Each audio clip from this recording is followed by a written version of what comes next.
Russia Ukraine യുദ്ധം ഇപ്പോൾ വലിയ അളവിൽ സ്റ്റഡി ചെയ്യുന്നത് ചൈനയാണ്. റഷ്യ മുന്നോട്ട് വയ്ക്കുന്ന ഓരോ ചുവടുവയ്പും ചൈന പഠിക്കേണ്ട അവരുടെ സിലബസിനെ തന്നെ മാറ്റിക്കൊണ്ടിരിക്കുന്നു എന്ന് പറയാം.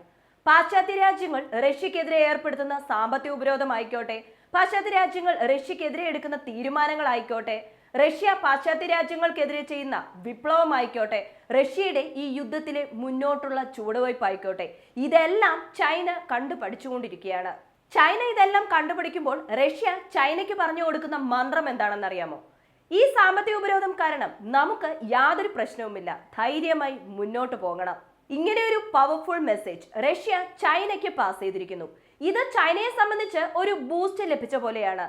പാശ്ചാത്യ രാജ്യങ്ങളുടെ അടുത്ത പ്രശ്നം എന്നത് ചൈന തായ്വാൻ യുദ്ധമാണ്. ആ ഒരു പ്രശ്നത്തിൽ സാമ്പത്തിക ഉപരോധം കാരണം ചൈനയ്ക്ക് യാതൊരുവിധ വീഴ്ചയും ഉണ്ടാവില്ല എന്ന ഒരു പോസിറ്റീവ് നോട്ട് ചൈനയ്ക്ക് ലഭിച്ചിട്ടുണ്ട്. ഇതുപോലെ നിരവധി അപ്ഡേറ്റ്സ് ഉണ്ട്, എല്ലാം ഈ ഒരു വീഡിയോയിലൂടെ അറിയാൻ പോകുന്നു. വീഡിയോയിലേക്ക് പോകുന്നതിന് മുമ്പ് ഇതുവരെ ചാനൽ സബ്സ്ക്രൈബ് ചെയ്യാതെയാണ് കാണുന്നതെങ്കിൽ ചാനൽ ഒന്ന് സബ്സ്ക്രൈബ് ചെയ്യുക. കൂടാതെ വാട്സപ്പ് ചാനലിന്റെ ലിങ്ക് ഡിസ്ക്രിപ്ഷൻ ബോക്സിൽ കൊടുത്തിട്ടുണ്ട്, മറക്കാതെ ജോയിൻ ചെയ്യുക. വോയിസ് ഓഫ് വിക്കിയിലേക്ക് എല്ലാവർക്കും സ്വാഗതം. ആദ്യത്തെ അപ്ഡേറ്റ്, ഈ റഷ്യ ഉക്രൈൻ യുദ്ധത്തിൽ ഇടയ്ക്ക് നിന്ന് കളിക്കുന്നത് അമേരിക്കയാണ്. ഇത് റഷ്യക്കും അറിയാം, പാശ്ചാത്യ രാജ്യങ്ങൾക്കും അറിയാം, അതുപോലെ തന്നെ ഉക്രൈനും അറിയാം. ഒട്ടുമിക്ക രാജ്യങ്ങളും പറയുന്നുണ്ട്, ഈ അമേരിക്ക ഇടപെടാതിരുന്നെങ്കിൽ ഈ പ്രശ്നം നേരത്തെ സോൾവ് ആയേനെ. അതിൽ ഉക്രൈൻ റഷ്യ വിജയം പരാജയം എന്നതല്ല, ഇത്രയും ജനങ്ങൾ മരണപ്പെടില്ലായിരുന്നു, ഇത്രയും ദിവസം ഇത്രയും മാസങ്ങൾ ഈ യുദ്ധം നീണ്ടു പോകില്ല എന്നതാണ്. മാത്രമല്ല റഷ്യയോട് പോയി ചോദിക്കുന്നു, ഇനി അമേരിക്കയുമായി ഒരു നല്ല ബന്ധം ഉണ്ടാവുമോ എന്ന്. നടന്നു കഴിഞ്ഞത്, നടന്നുകൊണ്ടിരിക്കുന്നത്, ഇനി നടക്കാൻ പോകുന്നത്, ഇതെല്ലാം ആലോചിക്കുമ്പോൾ റഷ്യയും അമേരിക്കയുമായുള്ള നല്ലൊരു ബന്ധം തുടരുക എന്നത് ഒരു ചോദ്യചിഹ്നം മാത്രമാണ്. അതിൽ യാതൊരു മാറ്റവും ഇല്ല എന്ന് പറഞ്ഞിരിക്കുന്നു. ഇത് മാത്രമല്ല, ശീതയുദ്ധത്തിന് ശേഷം രണ്ട് രാജ്യങ്ങളും ചെറിയ രീതിയിലെങ്കിലും നല്ല രീതിയിൽ മുന്നോട്ട് പോകാമെന്നിരുന്ന ആ ഒരു സാഹചര്യത്തിലാണ് റഷ്യ ഉക്രൈൻ യുദ്ധം ആരംഭിച്ചത്.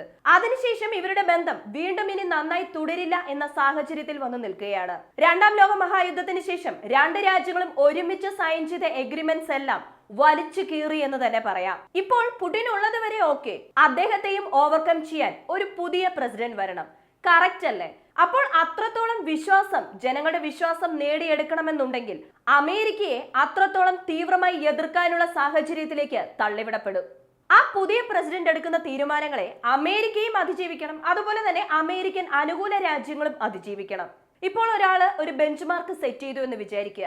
ആ ബെഞ്ച് മാർക്കിനേക്കാൾ സൂപ്പറായ കാര്യങ്ങൾ ചെയ്യണമെന്നുണ്ടെങ്കിൽ മാസായ കാര്യങ്ങൾ, അതിനേക്കാൾ കൂടുതലായ കാര്യങ്ങൾ ചെയ്യേണ്ടി വരും. അല്ലെങ്കിൽ ആരും ചെയ്യാൻ പറ്റില്ല എന്ന് പറയുന്ന കാര്യങ്ങൾ ചെയ്യേണ്ടി വരും. അങ്ങനെ വരുമ്പോൾ പുടിന് ശേഷമുള്ള പുതിയ പ്രസിഡന്റിന്റെ കാലഘട്ടത്തിൽ ഈ ലോക രാഷ്ട്രീയം എങ്ങനെയായിരിക്കുമെന്ന് ഒരു ഫ്രാക്ഷൻ ഓഫ് സെക്കൻഡ് ആലോചിച്ച് നോക്കിയാൽ പോലും മനസ്സിന് വല്ലായ്മ തോന്നും. അല്ലെങ്കിൽ റഷ്യയും അമേരിക്കയും ഒന്നുചേരണം. അത് നടക്കുമോ ഇല്ലയോ എന്നതിന്റെ ചരിത്ര സത്യങ്ങൾ നമ്മുടെ പക്കലുണ്ട്.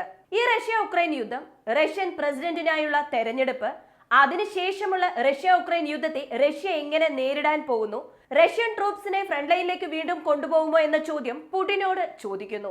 അതിന് മറുപടിയായി പുടിൻ പറഞ്ഞത്, ഇല്ല, ഇപ്പോഴുള്ള ഫ്രണ്ട് ലൈനിലുള്ള സൈനികരുടെ എണ്ണം വർദ്ധിപ്പിക്കുന്നുണ്ട്. പുതിയ വേവ് ഓഫ് സോൾജിയേഴ്സിനെ ഫ്രണ്ട് ലൈനിലേക്ക് കൊണ്ടുപോകുന്നില്ല എന്നതായിരുന്നു പുടിന്റെ മറുപടി. വളരെ ദിവസങ്ങൾക്ക് ശേഷം പുടിൻ ഒരു പ്രസ് മീറ്റ് ഓർഗനൈസ് ചെയ്തിരിക്കുന്നു. ഇത്രയും വലിയ പ്രസ് മീറ്റിന്റെ പ്രധാന കാരണം തന്നെ വരാനിരിക്കുന്ന തെരഞ്ഞെടുപ്പ്, അതുപോലെ തന്നെ ലോക രാഷ്ട്രീയമാണ്. ആദ്വിക റീജിയൻ മുതൽ പല റീജിയനിലും റഷ്യ വിജയിച്ചുകൊണ്ടിരിക്കുകയാണ് എന്ന വിവരം പുറത്തു വരുമ്പോൾ റഷ്യൻ പ്രസിഡന്റ് പുടിൻ ആ സാഹചര്യം വളരെ കൃത്യമായി പ്രയോജനപ്പെടുത്തുകയാണ്. എല്ലാ പാശ്ചാത്യ മാധ്യമങ്ങളും ഇനി റഷ്യ താഴെ പോകും, അല്ലെങ്കിൽ പുടിൻ താഴെ പോകുമെന്ന് പറഞ്ഞുകൊണ്ടിരിക്കുന്ന ഈ ഒരു സമയത്ത് ഇനി എന്ത് വന്നാലും ശരി, ഞങ്ങളുടെ ഇൻഫ്ലേഷൻ റേറ്റ് വെറും 8% മാത്രമേ ഉള്ളൂ, അതിൽ കൂടാൻ സാധ്യതയില്ല എന്ന അറിയിപ്പാണ് പുടിൻ പറഞ്ഞിരിക്കുന്നത്. ഓയിൽ പ്രൈസ് കൺട്രോൾ ചെയ്തു, ഞങ്ങളുടെ അസറ്റ്സ് ഫ്രീസ് ചെയ്ത് അത് മറ്റു രാജ്യങ്ങൾ എടുക്കാനുള്ള പദ്ധതിയും ഒരുക്കിയിരുന്നു. അതിനെതിരെ IMF രംഗത്ത് വന്നു. കാരണം റഷ്യയുടെ പക്കൽ നിന്നും അസറ്റ്സ് എടുത്ത് മറ്റു രാജ്യങ്ങൾക്ക് കൊടുക്കുകയാണെന്നുണ്ടെങ്കിൽ മറ്റു രാജ്യങ്ങൾക്കും ഇതുപോലെ ഒരു സാഹചര്യം വന്നാൽ ലോക രാജ്യങ്ങൾക്ക് പിന്നീട് അതിജീവിക്കാൻ പറ്റില്ല. അതുകൊണ്ട് തന്നെ കെയർഫുള്ളായി ഹാൻഡിൽ ചെയ്യൂ എന്ന് IMFന്റെ ഭാഗത്തു നിന്നും ഒരു വാർണിംഗ് വന്നിട്ടുണ്ടായിരുന്നു. എല്ലാം റഷ്യക്ക് അനുകൂലമായ ഒരു നിലപാടായി മാറി. യൂറോപ്പ് യൂണിയനിലെ UK എടുത്തു നോക്കൂ, ജർമ്മനി എടുത്തു നോക്കൂ. ജർമ്മനി പറഞ്ഞിട്ടുണ്ടായിരുന്നു ഇനി എന്ത് വന്നാലും ശരി, എത്ര ദിവസങ്ങൾ എടുത്താലും ശരി, ഈ യുദ്ധം നീണ്ടു പോകുന്നിടത്തോളം കാലം ഞങ്ങൾ ഉക്രൈനോടൊപ്പം ഉണ്ടാകുമെന്ന്. ജർമ്മനി ഒരു അറിയിപ്പ് പുറത്തുവിട്ടിട്ടുണ്ടായിരുന്നല്ലോ, അവരുടെ GDP-യിൽ നിന്നും 2% ഡിഫൻസിന് വേണ്ടി മാറ്റിവെക്കും, അത് നാറ്റോയ്ക്ക് അനുകൂലമായിട്ടാണ് എന്ന് പറഞ്ഞിട്ടുണ്ടായിരുന്നു. ഇപ്പോൾ ജർമ്മനിയിലെ ബഡ്ജറ്റ് ക്രൈസിസ് ഒരു വലിയ ചർച്ചാ വിഷയമായി മാറിയിട്ടുണ്ട്. അവിടെ നോർമലായി ജനങ്ങൾക്ക് വേണ്ടി, ജനങ്ങളുടെ ഫുഡിന് വേണ്ടി, അവരുടെ സ്വകാര്യ ആവശ്യത്തിന് വേണ്ടി കൊടുക്കാൻ പണമില്ല. പണം കൊടുക്കാനായി അവരുടെ ഖജാനയിലോ അവരുടെ ബഡ്ജറ്റിലോ യാതൊരുവിധ വിവരവും ഇല്ല എന്ന് പറയുന്നു. സോ ബഡ്ജറ്റ് ക്രൈസിസ് ആണ് അവിടെ വന്നുകൊണ്ടിരിക്കുന്നത്. ജർമ്മനിയേക്കാൾ ഉക്രൈന്റെ ആത്മാർത്ഥ സുഹൃത്തായിരുന്നു UK. അവരുടെ എക്കണോമിക് ഗ്രോത്ത് ഇപ്പോൾ നെഗറ്റീവിലോട്ട് പോയിക്കൊണ്ടിരിക്കുകയാണ്.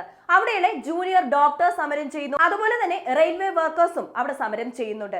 ഇങ്ങനെ സമരം UK-യിൽ അധികമായിട്ടുണ്ട്. ആ രാജ്യങ്ങളിലൊക്കെ സമരം നടക്കുമോ എന്ന് ചോദിക്കുന്നവരുണ്ട്. നമ്മുടെ രാജ്യത്തെക്കാൾ ഏറ്റവും കൂടുതൽ സമരം ഇപ്പോൾ ആ രാജ്യത്ത് നടക്കുന്നുണ്ട്. പക്ഷെ അവിടെയുള്ള മാധ്യമങ്ങൾ അത് അധികമായി പുറത്ത് കാണിക്കാറില്ല എന്ന് മാത്രം. നമ്മുടെ രാജ്യത്ത് ദ്രോഹികളുടെ എണ്ണം കൂടുതലായതുകൊണ്ട് ചെറിയ വാർത്ത പോലും വലുതായി പെരുപ്പിച്ച് കാണിക്കും. പക്ഷെ അവിടെ വലുതായി നടന്നാലും അത് ചെറിയ രീതിയിൽ പോലും പുറത്ത് വരുന്നില്ല എന്നതാണ് നിഷേധിക്കാൻ പറ്റാത്ത സത്യവും. പല ലോകരാജ്യങ്ങളെ കുറിച്ച് അറിയാവുന്നവർക്ക് ഇത് കൃത്യമായി മനസ്സിലാകും. അമേരിക്ക, കാനഡ, യൂറോപ്പ് യൂണിയൻ രാജ്യങ്ങൾ, ഇങ്ങനെ പല രാജ്യങ്ങളിലും താമസിക്കുന്ന, ഇന്ത്യയിൽ നിന്നും പോയി താമസിക്കുന്നവർക്കാണെങ്കിൽ കൃത്യമായി മനസ്സിലാക്കാൻ പറ്റും ഈ റഷ്യ ഉക്രൈൻ യുദ്ധം ആരംഭിച്ചതിന് ശേഷം അവർ താമസിക്കുന്ന രാജ്യത്ത് എന്തൊക്കെ വ്യത്യാസങ്ങൾ വന്നിട്ടുണ്ട് എന്ന്. ഇങ്ങനെ വലിയ രീതിയിലുള്ള പ്രശ്നങ്ങളാണ് ലോകരാജ്യങ്ങൾ നേരിട്ടുകൊണ്ടിരിക്കുന്നത്. ഇതിനെല്ലാത്തിനും പ്രധാന കാരണം റഷ്യ ഉക്രൈൻ യുദ്ധമാണെന്നുള്ളതും നമ്മൾ മനസ്സിലാക്കണം. അതെങ്ങനെ അതിന് റഷ്യ ഉക്രൈൻ യുദ്ധം മാത്രം കാരണമാകുമെന്ന് ചോദിച്ചാൽ, നമ്മൾ എല്ലാവരും ഗ്ലോബലൈസേഷൻ വഴി കണക്ട് ചെയ്തിരിക്കുകയാണ്. ഇപ്പോൾ ഒരു രാജ്യവും സ്വാശ്രയ രാജ്യമല്ല. അതുകൊണ്ടാണ് ഇന്ത്യ ഉൾപ്പെടെ പല രാജ്യങ്ങളും ഒരു 75% സ്വാശ്രയ രാജ്യമായി മാറണമെന്ന് ഇപ്പോൾ പറഞ്ഞുകൊണ്ടിരിക്കുന്നത്. സോ ഫ്രണ്ട് ലൈനിൽ റഷ്യൻ സേനയെ സ്ട്രെങ്തൻ ചെയ്യാൻ പോകുന്നു. നോ മോർ മൊബിലൈസേഷൻ പ്ലാൻ എന്ന് പറഞ്ഞിട്ടുണ്ട്. യൂറോപ്യൻ യൂണിയൻ ചീഫ് എന്താണ് പറഞ്ഞിരിക്കുന്നത് വെച്ചാൽ, ഈ യുദ്ധം ഇനി എത്ര വർഷത്തേക്ക് നീണ്ടു പോയാലും ശരി, ഞങ്ങളുടെ ഫുൾ സപ്പോർട്ട് ഉക്രൈൻ ഉണ്ടാകുമെന്ന് പറഞ്ഞിട്ടുണ്ട്. അതിൽ യാതൊരു മാറ്റവും ഇല്ല എന്നാണ് അവർ അറിയിച്ചത്. യൂറോപ്യൻ യൂണിയനിലാണെങ്കിൽ ഹംഗേരി ഉൾപ്പെടെ പല രാജ്യങ്ങളും ചോദ്യങ്ങൾ ഉയർത്താൻ ആരംഭിച്ചു. മുൻപൊക്കെ യൂറോപ്പ് യൂണിയൻ നേതാക്കൾ എന്തെങ്കിലും ഒരു തീരുമാനം എടുക്കുകയാണെങ്കിൽ അത് ഏകകണ്ഠമായി അംഗീകരിക്കും. പക്ഷെ ഇപ്പോൾ അങ്ങനെയല്ല, എല്ലാവരും ചോദ്യങ്ങൾ ഉയർത്താൻ ആരംഭിച്ചിരിക്കുന്നു. എല്ലാ രാജ്യങ്ങൾക്കും അവബോധം വന്നു തുടങ്ങി. അടുത്ത ഒരു പ്രധാനപ്പെട്ട കാര്യം എന്താണെന്ന് ചോദിച്ചാൽ, ഉക്രൈനിൽ ഈ യുദ്ധം ആരംഭിക്കുന്നതിന് അല്ലെങ്കിൽ സ്പെഷ്യൽ മിലിറ്ററി ഓപ്പറേഷൻ ആരംഭിക്കുന്നതിന് ഒരു ഗോൾ ഉണ്ടായിരുന്നല്ലോ. ആ ഗോൾ ഇപ്പോഴും അതേപടി ഉണ്ടോ അതോ എന്തെങ്കിലും മാറ്റമുണ്ടോ എന്ന് ചോദിച്ചതിന് തീർച്ചയായും ഇല്ല. ആ ഗോൾ ഇപ്പോഴും ഉണ്ട്. ഏത് ഗോളോടെയാണോ ആ ഉക്രൈനിൽ യുദ്ധം ആരംഭിച്ചത് അല്ലെങ്കിൽ സ്പെഷ്യൽ മിലിറ്ററി ഓപ്പറേഷൻ ആരംഭിച്ചത്, ആ ഗോളിന് യാതൊരു മാറ്റവും ഇല്ല എന്ന് പുടിൻ പറഞ്ഞിരിക്കുന്നു. ഉക്രൈന്റെ ആവശ്യങ്ങളോ അല്ലെങ്കിൽ അമേരിക്കയുടെ ആവശ്യങ്ങളോ മാറിയാലേ ഉള്ളൂ. കാരണം അവരുടെ ആവശ്യങ്ങൾ ഇടയ്ക്കിടയ്ക്ക് മാറുന്നുണ്ട്. മാത്രമല്ല, ഉക്രൈൻ ആവശ്യമായ സഹായങ്ങൾ ലഭിക്കുമോ ഇല്ലയോ എന്നത് തന്നെ ഒരു വലിയ ചോദ്യമാണ്. അമേരിക്ക പറഞ്ഞിട്ടുണ്ട് തൽക്കാലം ഞങ്ങൾക്ക് ഉക്രൈന് വേണ്ടി ഒന്നും തന്നെ കൊടുത്ത് സഹായിക്കാൻ പറ്റില്ല എന്ന്. അതേസമയം അമേരിക്കൻ പ്രസിഡന്റ് ജോ ബൈഡൻ ഇസ്രയേലിന് വേണ്ടി ബില്യൺ കണക്കിന് പണം ഇസ്രയേലിന് കൊടുക്കാനുള്ള രഹസ്യ ഡീലിൽ സംസാരിച്ചുകൊണ്ടിരിക്കുന്നു. അടുത്തതായി ഒരു സ്പെഷ്യൽ യൂണിറ്റ് ക്രിയേറ്റ് ചെയ്യാൻ റഷ്യ ശ്രമിച്ചുകൊണ്ടിരിക്കുന്നു. ആ സ്പെഷ്യൽ ഗ്രൂപ്പിന്റെ പ്രധാന ജോലി എന്താണെന്ന് ചോദിച്ചാൽ, കുടിയേറ്റക്കാരെ മെയിൻറ്റെയിൻ ചെയ്യുക, അവർക്ക് ആവശ്യമായ കാര്യങ്ങൾ ചെയ്തു കൊടുക്കുക, അവരോടൊപ്പം ചേർന്ന് പ്രവർത്തിക്കുക എന്നതാണ്. സോ ഇങ്ങനെ ഒരു സ്പെഷ്യൽ യൂണിറ്റ് ക്രിയേറ്റ് ചെയ്യാൻ പോകുന്നു. അതിനുശേഷം കുടിയേറ്റക്കാരെ ഈ സ്പെഷ്യൽ യൂണിറ്റ് ടേക്ക് ഓവർ ചെയ്യുമെന്നാണ് അറിയിച്ചിട്ടുള്ളത്. ഇങ്ങനെയുള്ള സ്പെഷ്യൽ യൂണിറ്റ് ആണ് ഇപ്പോൾ പല രാജ്യങ്ങളിലും മിസ്സിംഗ് ആയിട്ടുള്ളത്. കാരണം കുടിയേറ്റക്കാരെ കുറിച്ചുള്ള യാതൊരു വിവരവും ഇല്ല. ഈവൻ യൂറോപ്പ് യൂണിയനിൽ പോലും ഇവരെ സംരക്ഷിക്കുക, ഈ കുടിയേറ്റക്കാരെ സംരക്ഷിക്കുക എന്നതിന് എതിർപ്പ് വരുന്നുണ്ട്. ഫ്രാൻസ് ഒക്കെ പറഞ്ഞു കഴിഞ്ഞു നോ മോർ എമിഗ്രൻസ് എന്ന്. കാനഡയിലൊക്കെ ഒരുപാട് പേരെ ഇനി ഇവിടെ കൊണ്ടുവരണ്ട എന്ന രീതിയിൽ കനേഡിയൻ ഭരണകൂടം തീരുമാനങ്ങൾ എടുക്കാൻ ആരംഭിച്ചിരിക്കുന്നു. കഴിഞ്ഞ ദിവസത്തിൽ ഉക്രൈന്റെ ഡ്രോൺ അറ്റാക്ക് പ്രതിരോധിച്ചിട്ടുണ്ട്, 2 ഭാഗത്ത് പ്രതിരോധിച്ചിട്ടുണ്ട് എന്ന് റഷ്യ അറിയിച്ചിട്ടുണ്ടായിരുന്നു. അതുപോലെ തന്നെ 2 ദിവസം മുൻപും ബെൽഗ്രോഡ് ഭാഗത്തും നിരവധി ഡ്രോൺസ് ഞങ്ങൾ പ്രതിരോധിച്ചുവെന്ന് റഷ്യ വാർത്ത പുറത്തുവിട്ടിട്ടുണ്ടായിരുന്നു. ആദ്വിക ഭാഗത്തും മറ്റു ചില ഭാഗത്തും റഷ്യ അവരുടെ സേനയെ മുന്നോട്ട് കൊണ്ടുപോകുന്നുണ്ട്.